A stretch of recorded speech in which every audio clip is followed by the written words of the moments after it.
Buenas tardes, yo soy Hernández Grecia Alejandra del grupo 2003 con los profesores Felipe de Jesús Cortés Delgadillo y Alan Diego García Juárez, y hoy voy a exponer sobre enfermedades de los senos paranasales en los equinos. Los senos nasales son divertículos de la cavidad nasal que reducen el peso específico del cráneo. A su vez, estos aumentan la superficie craneal para las inserciones musculares y contribuyen al aislamiento de las cavidades del ojo, la nariz y el cráneo.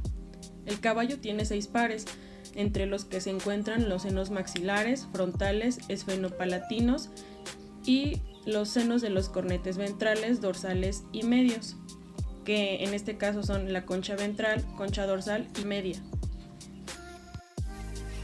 Como en la siguiente imagen tenemos bien definidos a los senos paranasales. En el inciso A encontramos al seno frontal, en el B el seno maxilar, C seno palatino, D esfenoidal y D esfenopalatino. Las patologías más frecuentes en los senos incluyen hematomas, quistes, neoplasias, infecciones bacterianas y fúngicas. Las características clínicas de los trastornos sinusiales generalmente están caracterizadas por secreción nasal, que casi siempre es unilateral, variando de mucosa purulenta. También otros signos pueden incluir deformidad facial, epistasis, mal aliento, secreción ocular, ruido respiratorio anormal y un flujo de aire nasal muy alterado. Por las afecciones clínicas que involucran, se van a requerir pruebas de diagnóstico por imagen para determinar el proceso patológico específico. Esto debido a la ubicación anatómica de los senos paranasales y de las afecciones crónicas asociadas, que pueden afectar a muchos pacientes y pueden estar involucrados en muchos procesos de enfermedad que involucran a los senos paranasales, y estos van a requerir una corrección quirúrgica para un pronóstico favorable. Generalmente las enfermedades de los senos paranasales afectan en su mayoría al seno del cornete ventral. Sin embargo, es más frecuente la sinusitis secundaria.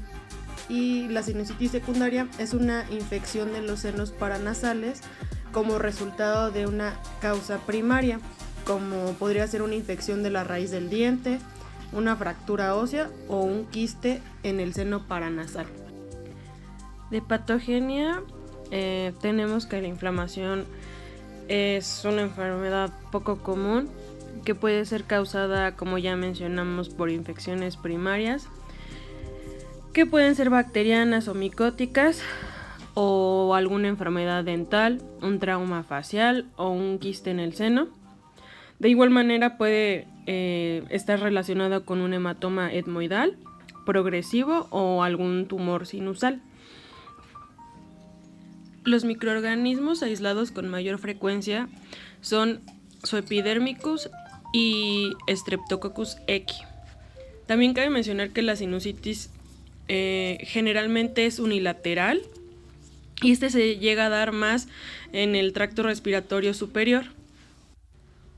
También una de las causas de sinusitis secundarias son las fístulas oromaxilares. Estas se dan debido a la presencia de diastemas y la impactación de alimento, y esto produce una periodontitis ascendente. Diagnóstico.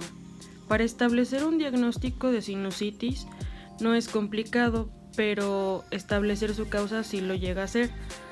Es por eso que durante el examen clínico o la inspección se debe evaluar si hay una deformación o inflamación.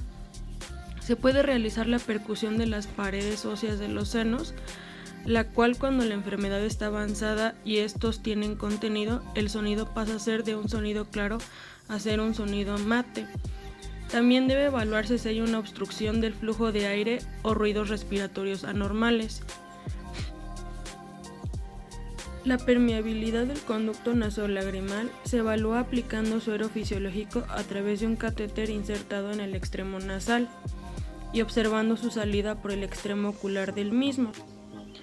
Además, la metodología diagnóstica se basa en la detección de los signos clínicos específicos, la realización detallada de la cavidad oral y en busca de problemas dentales, percusión de senos paranasales, radiología de cabeza, endoscopia por vías aéreas superiores y de orofaringe y las técnicas percutáneas y cultivo de material obtenido.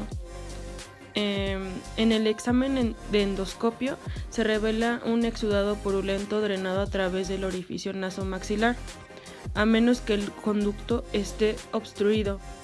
Se puede realizar también una sinuscopia, la cual se ve dificultada por su acceso. Es muy importante realizar una evaluación muy detallada vía endoscopia de la orofaringe, evaluando la encía y dientes en busca de alguna alteración en los mismos, que por afecte a los senos maxilares.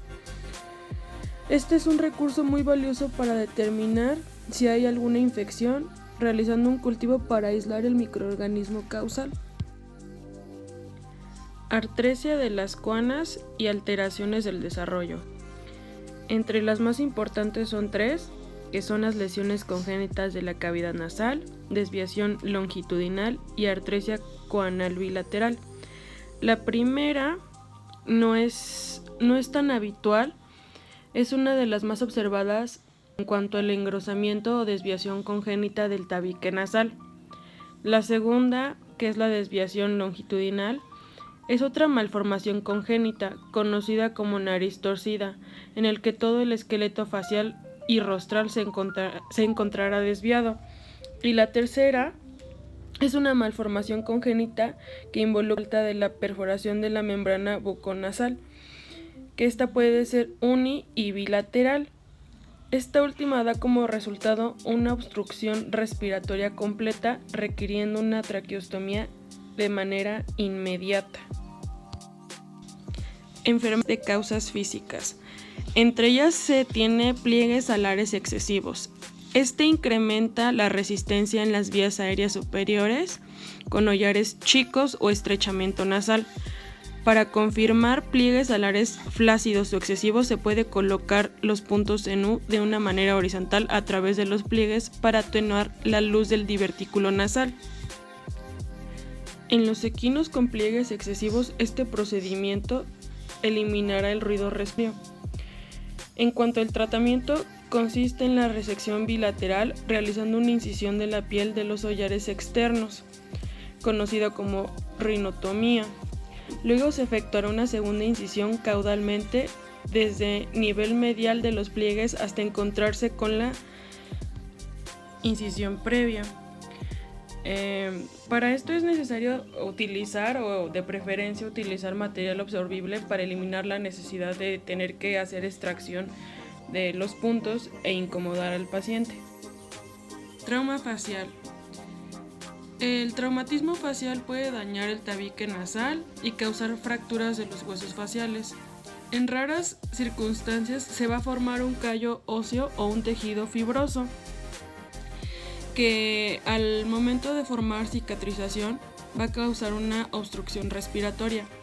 Es importante decir que el manejo quirúrgico consiste en la elevación de los fragmentos deprimidos manteniendo la reducción por medio de la colocación de alambres y con ayuda de suturas sintéticas no absorbibles.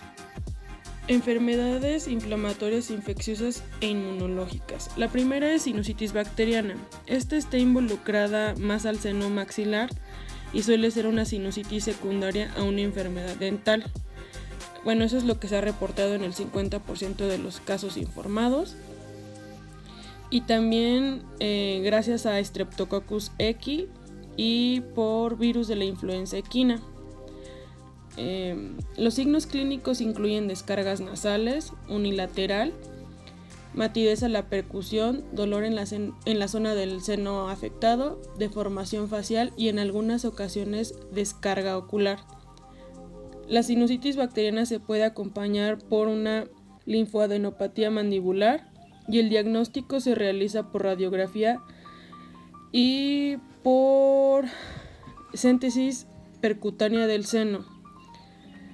Las anormalidades radiográficas asociadas con epiema se incluyen con la presencia de una línea de líquido. Sinusitis bacteriana. El tratamiento va a ir dirigido a su etiología. En el caso de un problema dental, siempre va a ser necesario eliminar el diente agresor porque la preservación de este va a tener una infección de manera recurrente en el paciente. Y el tratamiento de la sinusitis consiste en el drenaje y el tratamiento con antibiótico, luego efectuar un buen lavado del seno como tratamiento primario. Además, en los casos crónicos es difícil efectuar un lavado de forma óptima. Este puede efectuarse dejando un catéter en el seno introducido a través de una insopunción. En casos crónicos, el tratamiento antimicrobiano puede extenderse hasta 4 semanas o más. Cryptococcus neoformans. Las infecciones fúngicas pueden producir lesiones granulomatosas, causar obstrucción facial y en general pueden ocasionar desfiguración facial. No es una bacteria tan común, pero se sugiere mantener a los equinos fuera de zonas áridas en donde se encuentren excavaciones. La infección está limitada a huéspedes inmunosuprimidos o malnutridos y su diagnóstico es por frotis o cultivo. El tratamiento de preferencia se utiliza anfotericina B y flucitocina. Rhinosporidiosis. Es una enfermedad granulomatosa crónica que afecta el tejido mucocutáneo. Esta es producida por el microorganismo Rhinosporidium severi. Este fue descrito por Guillermo Sever cuando trataba de encontrar un parásito que se estudiaba en un pólipo nasal humano. Desde entonces, en diversos casos ha sido descrito y con el paso del tiempo el microorganismo ha recibido distintas denominaciones, siendo así Rhinosporidium severi la más aceptada.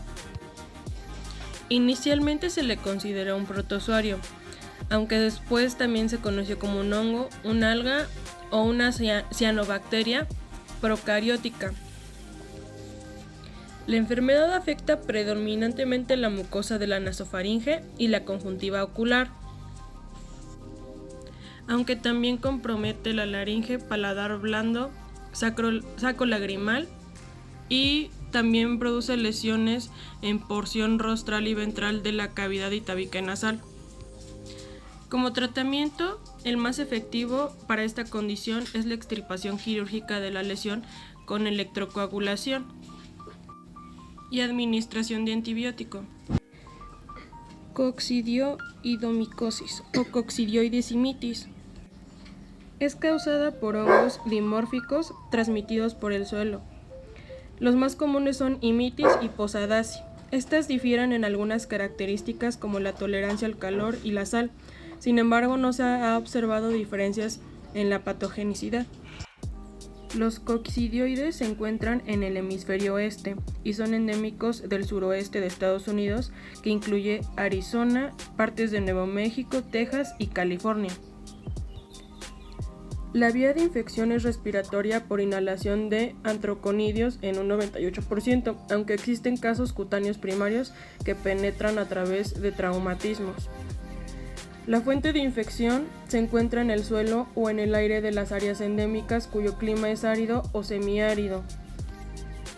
Entre el 60 al 75% de los pacientes que se infectan cursan asintomáticos y entre el 25 al 40% son subclínicos, con cuadro clínico banal de infección de las vías respiratorias superiores. La presentación clínica típica se caracteriza por la presencia de síntomas generales como fiebre, anorexia, trastornos respiratorios como tos, expectoración y dolor pleurético. Como tratamiento, las opciones varían desde la observación a medicamentos antifúngicos, según la gravedad de la enfermedad y los factores de riesgo, pero principalmente se recomiendan el fluconazol, itraconazol y el ketoconazol, así como la anfotericina B. Aspergilosis. Es un hongo cosmopolita y oportunista. Este es agente causal de la rinofaringitis, sinusitis y guturitis micótica, que provoca descargas nasales semejantes a otros procesos originados por bacterias piógenas. Aspergillus produce placas fúngicas mostrando descargas nasales purulentas y pueden evidenciar epistasis intermitente. El tratamiento más eficaz es voriconazol y anfotericina B. Neoplasias nasales y paranasales. Las neoplasias más comunes son el escamoso y el fibrocarcinoma. El primero se puede desarrollar en áreas carentes de epitelio escamoso y se piensa que un epitelio más especializado sufre una metaplasia escamosa y antes de sufrir una transformación neoplásica, entre el 65 y 70% de los tumores de la cavidad nasal son de origen maligno. Uno de los rasgos característicos de las neoplasias de esta región es insidioso y que muchos tumores pueden no detectarse hasta que ya están demasiado avanzados. Quiste de inclusión epidérmico o ateroma. Estos son quistes de inclusión localizados en porción caudal del divertículo nasal o fosa de la nariz. Se desconoce su etiología exacta, pero se piensa que representa un secuestro ectópico congénito de epitelio.